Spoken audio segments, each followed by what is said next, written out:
Now, as we cover Ecclesiastes, what do you know about Ecclesiastes? What's a fact that you've got about it? Written by Solomon. When it opens up, he calls himself the preacher. Literally, in the Hebrew text, he's the Quoleth, Quoleth. In other words, he is an old sage, an old speaker who is telling everybody how it is. You can imagine if you're watching in a movie or something, you see this older man, and he's saying, this is the way it is. This is the secret of life and everything else. So we know him as Solomon, and we'll talk a little bit about why we know him as Solomon. What else do you know about Ecclesiastes? What's your favorite verse out of it? Okay, key word is vanity. Yes, vanity of vanity. And what vanity means is nothingness. Think about the steam that comes maybe off of a coffee pot, or if you're cooking. Sometimes when I'm cooking, it's more smoke than steam. But you think about that steam, you can't grab it, and no matter how hard you try to hold it, you just can't. And Solomon says that's what life is. You want to grasp life, to understand it, to enjoy it, and soon as you are in your spot where you want to be in life, guess what? It changes. Poof. And now everything's a little bit different. So that's what you're going to hit as you go through. So really, as you look at the book, the key to the book, I think, is it's an older man telling you, okay, this is what you need to do to make your life matter. If you want your life to matter, this is what you need to do. Now, there's a biographer named Walter Isaacson, and he used to be famous, about 15 years ago, because he was known to write some of the best biographies. He wrote a good one on Grant. He wrote a good one on Reagan. He wrote a decent one on Obama. But he was famous for writing biographies. Steve Jobs, who used to run Apple, and one of the founders of Apple, and then he came back and saved Apple, he found out he had cancer. He did a lot of alternative treatments, and come to find out the alternative treatments actually accelerated his cancer. Realized he was going to die, and so he offered Walter Isaacson, he offered him millions of dollars to write his biography. And Isaacson said, I always wait till somebody's dead. And so Steve Jobs paid him more, and he's like, okay, I'll do it. But he brought him because Steve Jobs was scared to death that he was going to die and nobody would ever remember him. And so he wanted to, as he says in that biography, make a dent in the universe. He wanted to somehow change civilization enough where he was always brought up. Maybe like Einstein, maybe like Alexander the Great. He wanted to be somebody who was notable. Now he's passed away. And for a good while, he was in the vernacular. We always talked about him. Probably in the last few years, we're kind of at the point where we don't remember him as much. But that's what Ecclesiastes is about, is what is your life about? How are you going to be remembered? And what is the quality, true quality of life? Now, you ask somebody in their 20s, what will it take for you to be happy? What are they going to say? Okay, man, I get a good job, life will be wonderful and will be good, okay, all right. Yeah, if my career is great, man, that's it, okay. What else will somebody say? Money, yes. Okay, if I have so much money that I don't have to work, I can stay home and play video games all day. That is life. That's what really is important, really great. Man, you know, if my rich uncle that I never heard of would just die and leave me $3 billion, you know, I need money. I need a job. What else might they say?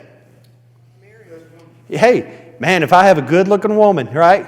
Man, if I have a good-looking spouse and all this stuff is good, my life would be perfect. If this person would just marry me and go out with me, life would be great. What was said over here? Yeah? What do you got? A good woman. Yeah. Get you a good woman. All right. Bob's over here working on Valentine's Day. Yeah. All right. That's good stuff. Okay.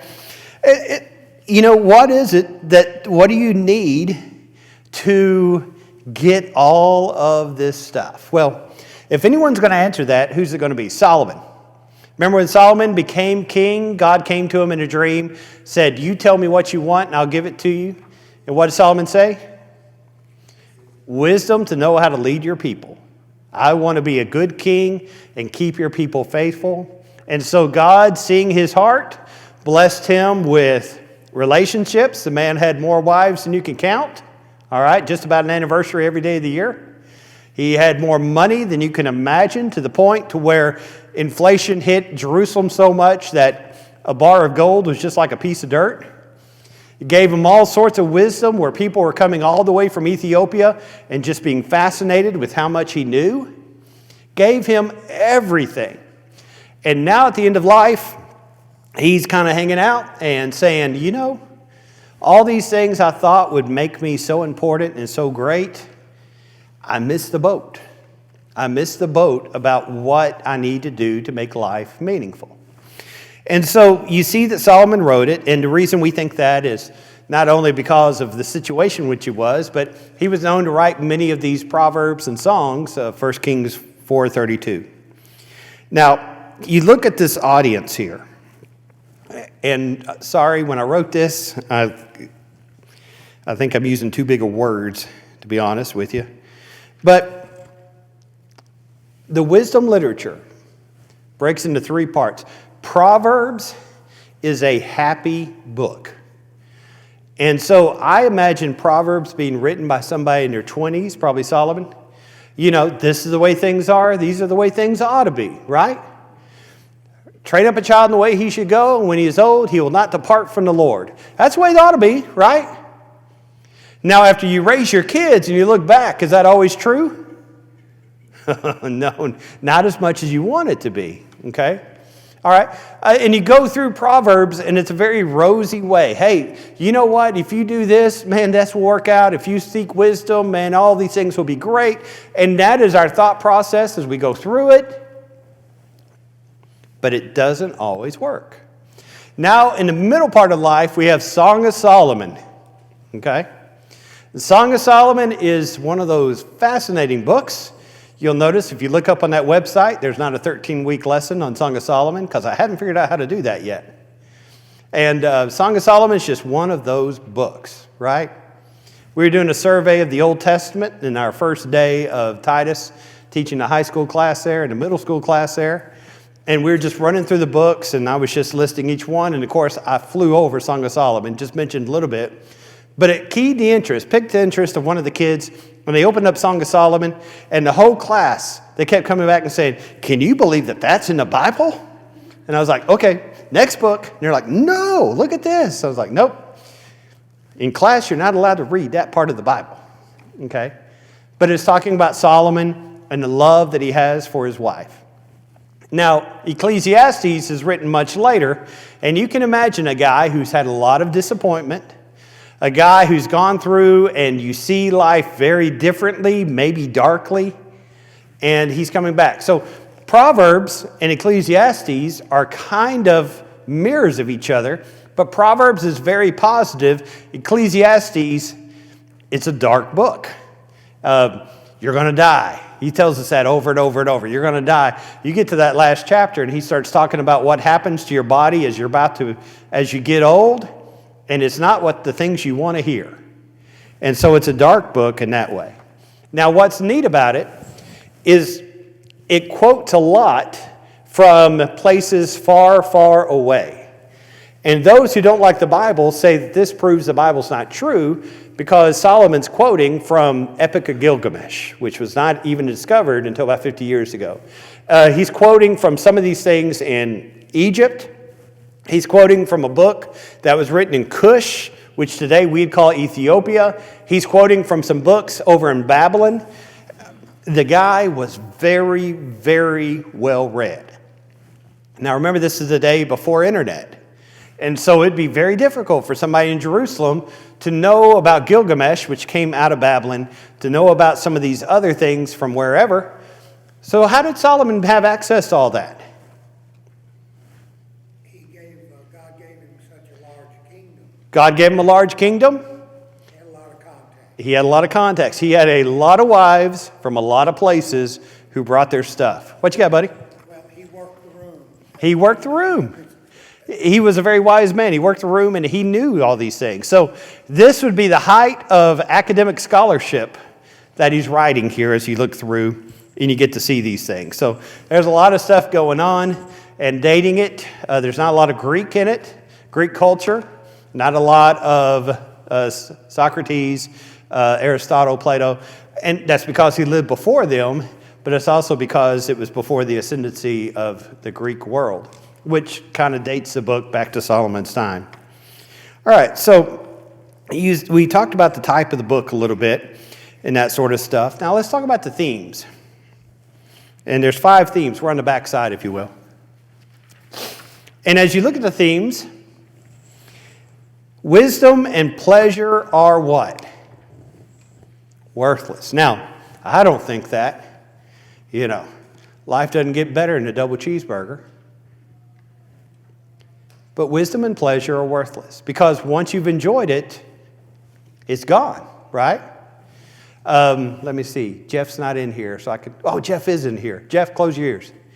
Buy a brand new car off the lot, and you drive it off the lot. What's it worth? A whole lot less, right? Now, you still need to go buy a car from Jeff, but if you buy it, the value's going to drop. You buy this beautiful car, and it feels great, but as the years go by, it's worth less and less and less. Now, houses are about that, depending on maybe the location of the house and such. But everything in this world that we value, as time goes on, the value drops, doesn't it? And it's not what it used to be. And so you and I, these young folks we were just talking about, man, if I had a lot of money, my life I would have it made. What happened? What do the people who have a lot of money say? Are they always happy? You look at the folks in Hollywood, you look at politicians, they're not really any happier. Now, a lot of times I like to say, I'd like to try it, right? These people who say, man, if I just had, this person as my spouse or whatever, after they're married a few years, hopefully their love is stronger, but suddenly is that their priority? Not always. And a lot of the things we think that we need to be happy actually turn out to not be what brings true happiness. And that's what Solomon's going to be teaching us. Work, pleasure, status, wealth, wisdom have no lasting value because we're all going to die. And as they say, every grave is the same shape and the same death, whether you're rich or whether you're poor. All right, number 2, even though it's worthless, God gives meaning to work. Now, human labor is worthless, and we'll see that when he talks about all the building plans he had in chapter 2. And it's worthless compared to God's work. But the author says, you know what? People do well to enjoy their labor. Whatever it is that you do, find a way to enjoy it. Whatever job it is that you have, find meaning in it. Find pleasure in it as you go along. Okay? Number 3, oppression. All right? The weak are oppressed by the powerful. And he talks about this over and over about how the rich will oppress the poor. And he oftentimes will talk about how it seems like there's nothing you can do about it, but he reminds us that God's going to judge all of us. Number 4, human wisdom versus God's wisdom. The futility of humans contending with God. His ways are mysterious and far beyond what we can imagine. And number 5 is the most important. Who is it that gives meaning to life? It's God. It is God that gives meaning to life. Now, when you're young, you don't think it. But when you're by somebody on their deathbed and they're about to pass away, are they going to sit there and tell you about their address and how big their house was? Usually not, unless they're just really strange in their priorities. Are they going to tell you what car they drove? Usually not. Usually if they have a lot of money to give away, they're actually stressed about it because you got to worry about how your kids are going to handle your inheritance. When a person's on their deathbed, What they care about is relationships they had with people. Their children, their spouse, their friends. They care very much about that stuff. And number two, the relationship they have with God. And whether they've been faithful to God and what the hope that they have to look forward to. And you ever wish you could see the end to know how to do the beginning? You ever wish that way? I know a lot of times kids in school, they would love for you to just give them the test, not make them take the test, but give them the test 2 weeks before they have to take it. And that way they only have to pay attention to the stuff they have to, right? And now what they always say, is this going to be on the test? All right. That's what God's doing for us. He's reminding us at the end what matters is relationships you have with people and the relationship you have with God. Now, if you have that at the beginning of life and you realize that is what you really got to work on, it's going to greatly change your perspective on how you live life. It's really going to greatly change your perspective on everything that you see. Now, look down here to the keys. Vanity of vanities. All right, let's go ahead and read those first 3 verses of Ecclesiastes. The words of the preacher, 1:1. The words of the preacher, this is a Kuloth, the son of David, king in Jerusalem. Vanity of vanities, says the preacher, vanity of vanities, all is vanity. What profit has a man from all of his labor in which he toils under the sun? All right, here's a man who's older, and he starts the whole book off by saying, you know, your life is worthless. Now, it's not really how we like to start things off, right? You don't want your preacher hopping up Sunday and saying, you know, you're worthless. That doesn't work very well. But he opens it up and he says, I want you to realize there is a purpose to life, and very likely the purpose that you're working on, it doesn't matter. Now, back in the days of our grandparents, we had the little registration cards in the pews. You remember that? Way back when? I kid about that. I think that was about 6 years ago. If we still had those, what I would have us do is think in our mind 5 things that are stressing you out or taking most of your time. What are those 5 things that are going on? And think in your mind, what are the things that really stress you out? Maybe it's your job. Sometimes in your job, you're not sure if you're going to keep your job, not sure of what's happening as far as promotions, demotions, or whatever else it might be. Sometimes it's our family. You know, you got 2 or 3-year-olds and you're wondering if you'll ever sleep again, right? You got teenagers and, whew, bless you, right? And a lot of times with family, people are stressed out. Sometimes it's money situations. Sometimes it's even your relationship with God. But think about some things. What are some things I've left out? Huh? Your health. Yeah. You know, how is your health doing? Okay. What would be something else? Taxes. Oh, it's almost reaching that time of year, isn't it? Yuck. Yuck. Yeah. They signed that law, I think, that dropped income tax in Kentucky. And I was so excited, then I realized it's next year. I'm like, man. Oh, okay. What would be something else? Huh?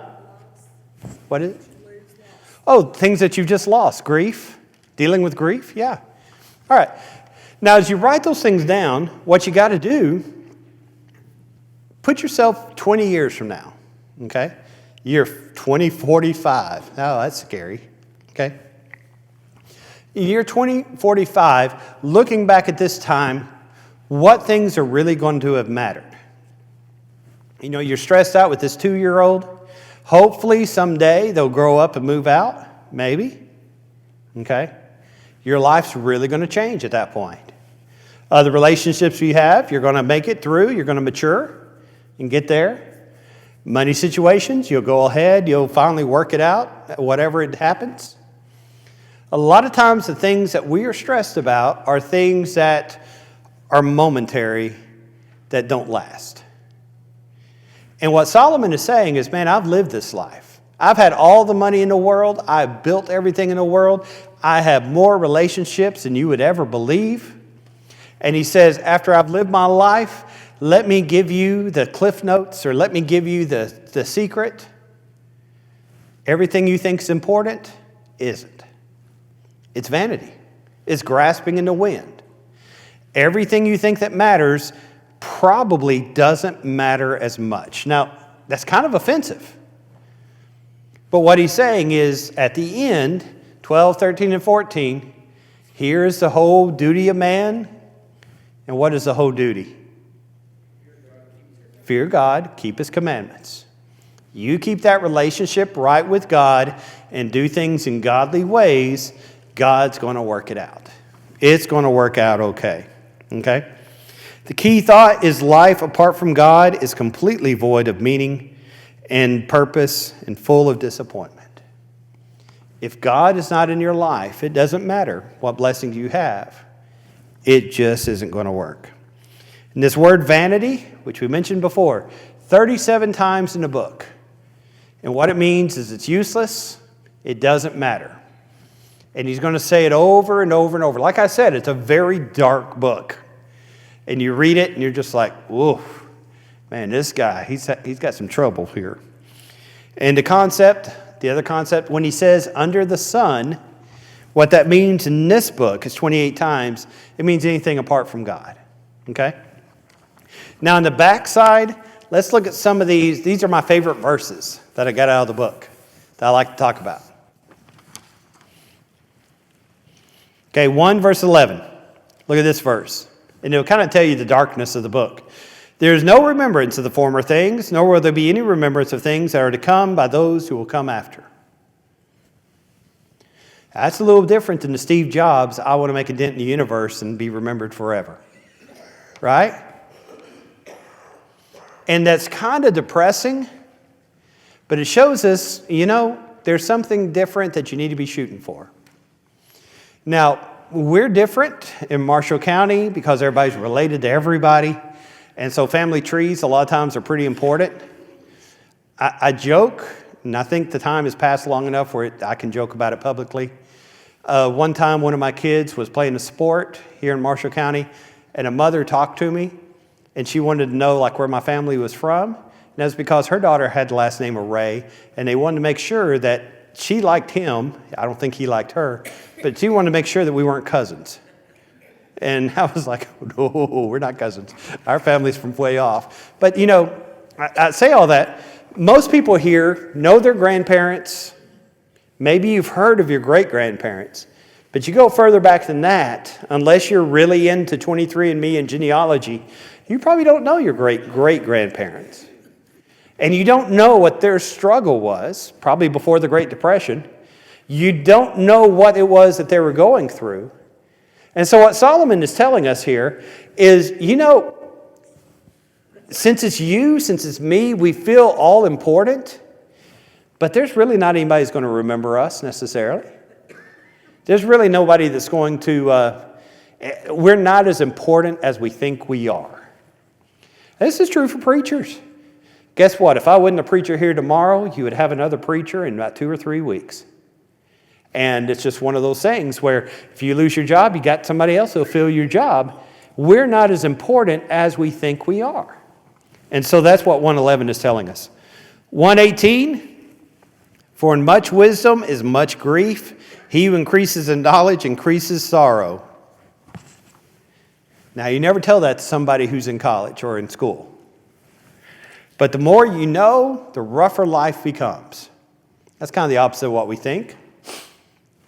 Okay? Look at chapter 2, verse 3.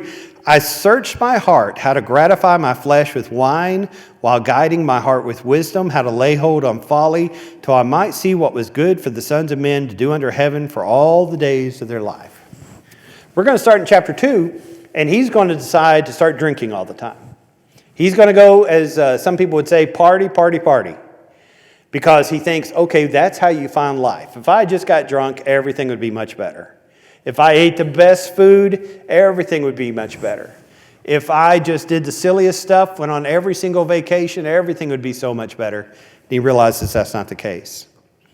Chapter 3, verse 1, Solomon quotes from the doors. To everything there is a season, to everything a time or a purpose under heaven. Y'all do know the music group The Doors, right? Okay, all right, some people don't. All right, chapter 3, verse 11. He has made everything beautiful in his time, and he's put eternity in their hearts, except that no one can find out the work of God does from beginning to end. Something interesting about every person is there is eternity in their heart. We usually put it in the words of there's a cross within our heart, and whatever we place in there won't fill it until we actually put the cross there. The way Solomon said is there's eternity. We know there's something more important. We know there's something that gives us purpose, but it's hard to understand God and why God does what he does. I had someone make fun of me one time because in a sermon, I talked about guardian angels in Hebrews 2, I think it is. And one of the things I said was if I had a guardian angel, I want another one because some of the stuff I've had to go through. And that person thought that was funny. Sometimes we don't understand why God does the things he does. And we don't understand why God has directed life. But we do know that God is the way in which we find happiness. All right, 4:9, 2 are better than one. They have a good reward for their labor. You need people in your life. You need relationships. 7:8, better is the end of a thing than its beginning. Patient in spirit is better than the proud in spirit. It's better to celebrate at the end rather than celebrate at the beginning. Because you celebrate at the beginning, what's probably going to happen? May not reach the end, right? Okay. Living know that they will die, chapter 9, verse 5, but the dead know nothing, they have no more reward, and for the memory of them it is forgotten. All right, now we know better than that. In the Old Testament, they didn't have the knowledge necessarily of heaven and of hell. Daniel will refer to it sometimes. Ezekiel will refer to it. Solomon says, you know what? When you're dead, you don't go back and live your life. You've got one shot at this. Now, I've joked with people before and said, I wish I had like 2 or 3 lives so you could change direction and see how this would work, that would work. If you did, you got one life.